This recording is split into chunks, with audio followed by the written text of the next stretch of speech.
வணக்கம்.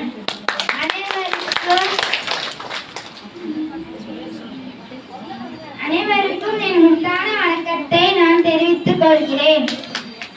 நம் மனதில் இன்றும் நிலைத்து நின்று கொண்டிருக்கும் தலைவர்களுள் ஒருவர் கர்மவீர காமராஜர்.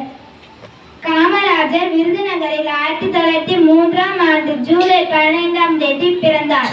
இவரது பெற்றோர் குமாரசாமி நாடார் மற்றும் சிவகாமி அம்மாள் ஆவார். நாட்டின் மீது இருந்த பற்றால் காங்கிரஸ் கட்சியில் தொண்டராக சேர்ந்தார். அரசியலில் ஒரு தொண்டராக இருந்த கர்மவீர காமராஜர் அவர்கள் 1954இல் நடைபெற்ற தேர்தலில் வெற்றி பெற்று முதலமைச்சராக பொறுப்பேற்றார். முதலமைச்சராக இருந்தபோது மக்களுக்கு இவர் செய்த சேவைகள் அளவுக்கரியது. குடும்ப வாழ்க்கை, ஆட்சி முறை என அனைத்திலும் சிறந்து விளங்கியவர்.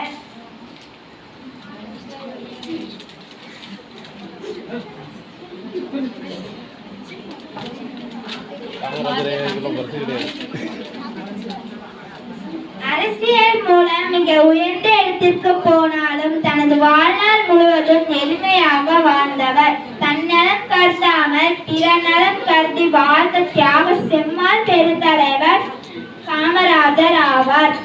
புகழில் உச்சத்தை அடைந்த காமராஜர் அவர்கள் 1975ஆம் ஆண்டு அக்டோபர் மாதம் 2ஆம் தேதி உலகை விட்டு பிரிந்தார். காமராஜர் அவரை பற்றிய கவிதை: நீ நடந்தாய் விடுதலை போராட்டத்திற்காக, நீ ஓடினாய் மத்திய உணவு அளிக்க, நீ உட்கார்ந்தாய் துயர் நீக்க, நீ படித்தாய் எங்கள் மனதில் என்றும் வாழ, ஆசைகள் துன்பத்திற்கு காரணம், உன் ஆர்வம் பல திட்டங்களின் சரணம். நன்றி.